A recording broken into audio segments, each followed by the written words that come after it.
Telugu digital media network లో political కేటగిరీలో number 1 కేవలం 72 గంటల్లో 1,50,00,000 వ్యూస్ పైగా పాపులర్ టీవీ నెట్వర్క్. కరవండి మీ పేరు? సుబ్బారావు అండి. ఏం చేస్తుంటారండి?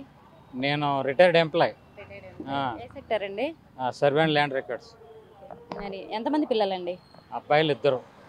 ప్రాపర్ ఇక్కడేనా? ఇక్కడే. ఎలా ఉన్నాయండి కూరగాయల రేట్లు?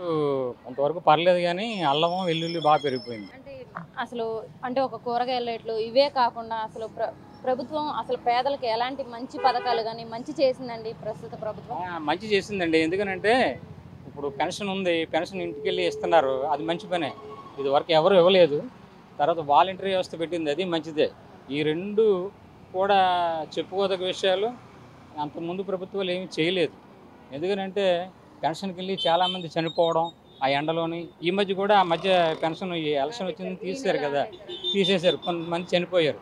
అటువంటి ఇబ్బందులు లేకుండా కొన్ని మంచి పనులు చేశారు. ఇవే కాకుండా అంటే ఇప్పుడు పేదవాళ్ళకి కావాల్సిన విద్య వైద్యం అండి. మరి విద్య విషయానికి వచ్చేసరికి అసలు గవర్నమెంట్ స్కూల్స్ కానీ ఎలా ఉన్నాయండి? విద్య పర్లేదండి, డెవలప్ అయింది. తర్వాత ప్రవీణ్ ప్రకాష్ గారు ఉన్నారు కదా, ఐఏఎస్. ఆయన స్కూల్కి వెళ్ళడం, అబ్జర్వ్ చేయడం, సరిగ్గా చెప్పకపోవడం, టీచర్ల మీద చర్య తీసుకోవడం, ఆయన బాగా చేస్తున్నారు ప్రవీణ్ ప్రకాష్ గారు. మరి పై అధికారులు ఒత్తిడి వల్ల లేదా ఆయన అంతటా ఆయన చేయాలని అనుకుంటున్నారో తెలియదు, కానీ ప్రవీణ్ ప్రకాష్ గారి మటుకు చాలా బాగా చేస్తున్నారు. అబ్జర్వ్ చేస్తున్నారు, టీచర్ల మీద చర్యలు తీసుకుంటున్నారు.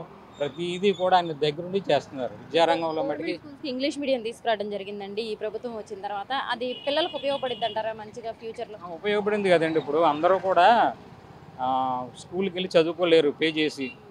కార్పొరేట్ స్కూల్కి వెళ్ళి చదువుకోలేరు.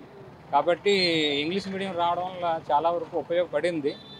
దాన్ని టీచర్లు కూడా ఎక్స్ట్రా క్లాసులు పెట్టి బాగా డెవలప్ చేస్తే బాగుంటుంది. మళ్ళీ నెక్స్ట్ ఏ ప్రభుత్వం వస్తే బాగుంటుంది అనుకుంటున్నారు? ఏది వచ్చినా పర్వాలేదండి. కాకపోతే అంటే ఎవరు బాగా చేస్తే వాళ్ళు రావాలి. ఈయన బాగానే చేస్తున్నారు, మరి ఎట్లా ఉంటుందన్నది తెలియదు. ఇప్పుడు వాటర్ల మీద ఆధారపడి ఉంటుంది కదా, ఈయన బాగానే చేస్తున్నారు ప్రస్తుతానికి. మరి పోటీ కూడా గట్టిగా ఉంటుంది కాబట్టి ఆ పోటీని ఎదుర్కొని వస్తే మంచిదే మరి.